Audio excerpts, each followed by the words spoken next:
Assalamualaikum warahmatullahi wabarakatuh. Dina kesempatan ieu urang ngabahas materi ngeunaan folklor anu mana ieu teh masih kalebet dina bab bahasan tradisi Sunda. Naon anu disebut folklor? Kecap folklor asalna tina bahasa Inggris folklore anu mana eta kecap teh tina anu mana eta kecap folklore teh diwangun tina dua kecap nyaeta folk jeung lore. Folk hartina kelompok jalma anu miboga ciri anu tangtu, sedengkeun lore nyaeta mangrupa kabudayaan anu diwariskeun sacara lisan atanapi make isyarat. Nurutkeun Kamus Besar Bahasa Indonesia, folklore adalah adat istiadat tradisional dan cerita rakyat yang diwariskan secara turun-temurun tetapi tidak dibukukan. Jadi anu disebut folklore teh mangrupa bagean tina kabudayaan anu sumebarna atawa diwariskeunana boh sacara lisan boh make isyarat salaku alat bantu pikeun neungetanana. Tangtos folklore miboga ciri-ciri naon wae atuh ciri-cirina. Anu kahiji, folklore sumebarna secara lisan. Naon ari lisan? Misalna lisan teh biwir ka biwir.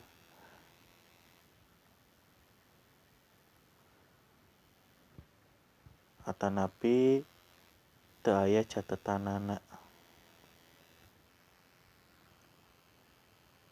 Teu aya catatan secara tinulis. Anu kadua, sifatna tradisional. Ieu mah teu kedah dijelaskeun deui. Da budaya mah atanapi folklore mah sifatna biasana tradisional. Anu katilu anonim. Naon ari anonim? Pan dina dongeng, dina materi dongeng kantos dijelaskeun atanapi kantos disabit-sabit yen ciri-ciri dongeng teh anonim. Tah di dieu ge folklore ciri-cirina anonim. Naon anonim? Teu aya atanapi teu kapaluruh. Teu kapaluruh teh teu kapendak saha anu ngarangna. Saha anu ngarang atanapi saha anu ngamimitian eta kabudayaan teh. Nu kaopat miboga fungsi anu penting dina kahirupan masyarakat. Biasana folklore atanapi hiji kabudayaan bisa dijadikeun aturan atanapi norma dina masyarakat. Anu terakhir, folklore lain milik salah sahiji individu. Tah jadi lain milik si A, lain milik si B, tapi milik bebarengan folklore mah. Jenis-jenis folklore aya 3. Aya folklore anu full lisan, ieu mah sadayana lisan. Aya anu sabagian lisan. Naon sabagian lisan? Aya nu lisan, aya nu sabagian gerakan. Tuluy aya folklore non lisan.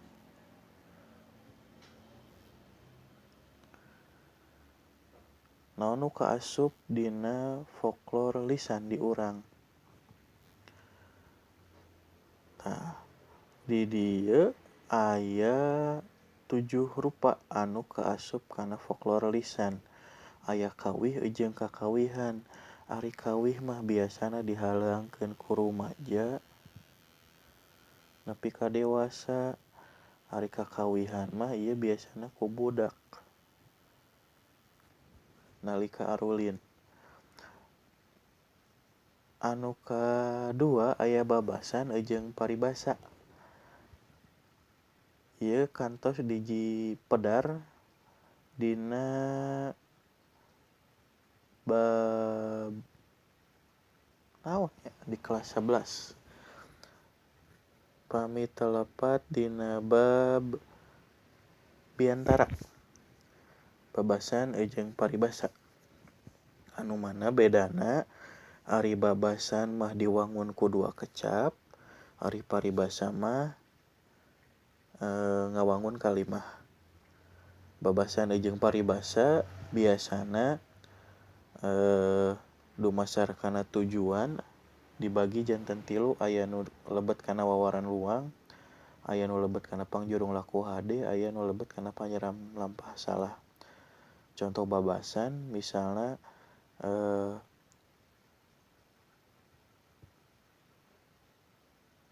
contoh babasan teh misalna hampang birit anu miboga harti babari dititah. Babandinganana nyaeta atanapi anu patukang tonggong jeung hampang birit nyaeta berat birit hese dititahna. Nu kaduana paribasa contoh anu lebet kana wawaran luang aya uncal mah tara ridueun ku tanduk nu miboga harti lamun urang boga ilmu pangaweruh moal berat mamawana. Anu kadua pangjurung laku hade contohna kudu bisa ngeureutkeun, kudu bisa nyukupkeun rizki najan saeutik. Anu katilu panyiram lampah salah ulah kumeok memeh dipacok.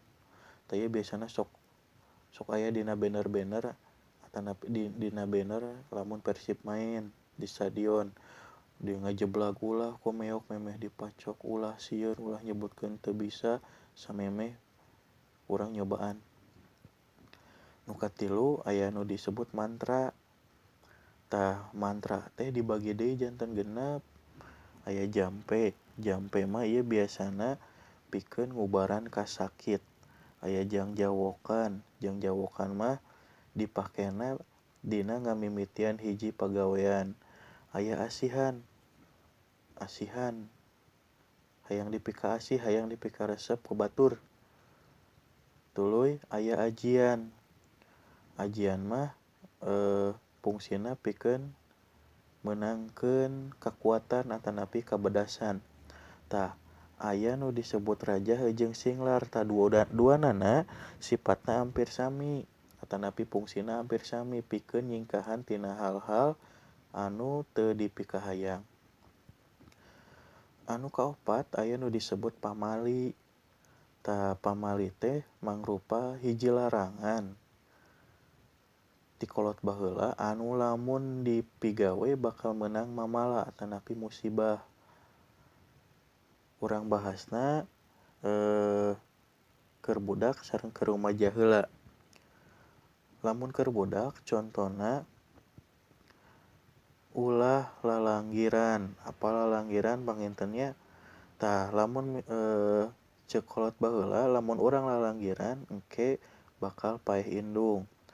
Tah dikaitkeun jeung logis jeung kaasup ku akal atanapi henteuna, lamun urang lalanggiran komo di tengah imah eta henteu sopan keur anu ningali. Nu kaduana contoh nu keur budak ulah mere ketan ka budak leutik bisi cadel. Ari logisna mah nyaeta lamun urang mere ketan ka budak leutik anu can aya huntuan misal meureun teu bisa nyapek bisi kaseglong. Tuluy ke rumaja misalna ulah nyisiran bari leumpang bisi labu hareupeun ka bogoh. Ari logisna mah nya lamun misalkan urang bari nyisiran bari leumpang kan biasana rambutna rontok. Tah lamun rontok kitu engke jadi bala kudu sasapu. Tuluy anu ka 5 aya nu disebut kila-kila. Kila-kila teh mangrupa tanda-tanda ti alam tina awak atawa tina ngimpi anu ngabejaan bakal aya hiji kajadian. Contoh ti alam. Lamun aya manuk incuing cenah tandana bakal aya nu maot. Contoh sejen. Lamun aya sora cihcir bakal aya karuhun anu ngalongok urang. Tuluy contoh tina awak. Misal ieu mah sabangsaning kekedutan. Lamun kekedutan dina panon katuhu cenah bakal aya naon dinu kenca bakal aya kumaha. Atawa misalna lamun atel dampa leungeun cenah bakal nampa duit, nampa we hungkul duit mah teuing ka mana engkena. Tuluy tina ngimpi. Lamun misalnya tina ngimpi mah contona nyaeta lamun urang ngimpi ngalalauk emas nu gede cenah, tandana urang bakal boga rezeki. Tuluy lamun misalna urang ngimpi modal cenah mah bakal sial. Nu salajengna aya cacandran sareng uga. Tah duanana teh mangrupa ramalan. Ramalan ti kolot baheula ngeunaan kahirupan di urang.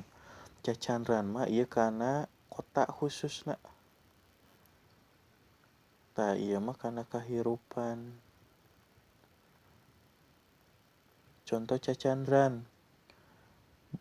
Cek kolot baheula Bandung bakal heureun ku tangtung. Tah ayeuna tos kabuktian. Kapungkur Bandung mah mangrupa daerah anu lenglang. Ayeuna seueur bangunan-bangunan anu aya di kota Bandung, gedung-gedung jeung sajabana. Contoh uga jaga mah barudak gancang carita beja mun geus aya balabar kawat. Jadi saparantos kapanggihna pesawat telpon ku Alexander Graham Bell, lamun urang hayang nepikeun beja teh gancang pisan. Komo ayeuna mah tos berkembang deui ku ayana smartphone.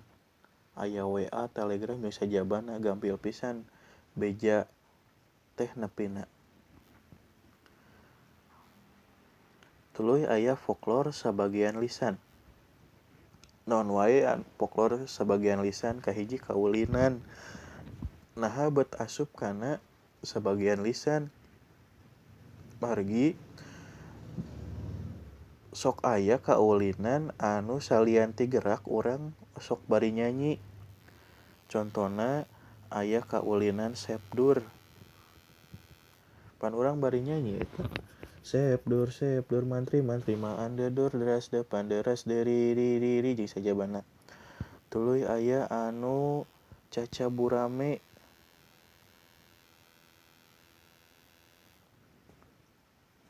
Jeung sajabana kaituna.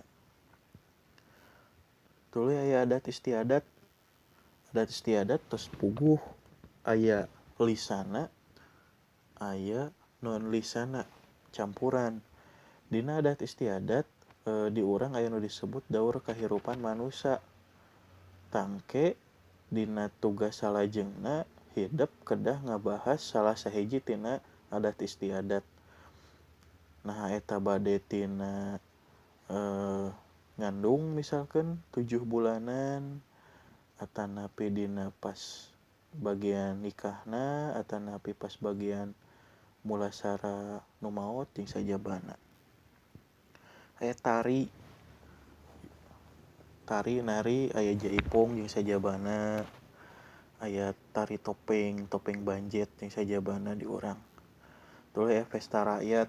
Pesta rakyat misalna aya pagelaran gending karesmen jeung sajabana. Aya kepercayaan tahayul. Di ditu mah aya Mbah Anu misal. Kepercayaan Nyi Roro Kidul jeung sajabana. Aya folklore non lisan. Naon we folklore non lisan? Kadaharan. Kadaharan naon wae kadaharan anu tradisional pisan aya nu disebut combro. Aya nu disebut jalabria.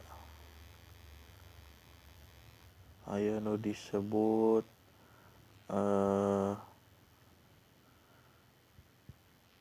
katimus. Nu kaayeuna-keun aya cireng. Cireng macem-macem pan nya. Aya cimin, aya cimol jeung sajabana. Aya kerajinan. Tuluy aya baju. baju naon wae misal aya kabaya, aya pangsi, aya iket jeung sajabana. Tuluy aya arsitektur imah, naon wae arsitektur imah. Aya arsitektur anu suhunana teh siga tagog anjing, siga anjing keur nagog. Tuluy aya badak heuai suhunana teh siga ieu suhunan teh ieu siga badak anu keur huai nu keur calawak. Nya bayangkeun we hidep keur heuai kumaha tah siga kieu. Tuluy aya capit gunting, mana guntingna ieu siga capit gunting tah. Terus aya jolopong. Ieu biasana sering kapanggih dina imah-imah panggung di urang. Tuluy aya julang ngapak. Siga manuk keur ngawahan kitu nya keur kikiplik. Tah ieu bayangkeun we heula ieu jangjangna. Tuluy aya parahu kumureb, tah ieu suhunana siga parahu anu keur atanapi anu tibalik, sanes keur tibalik, emang tibalik.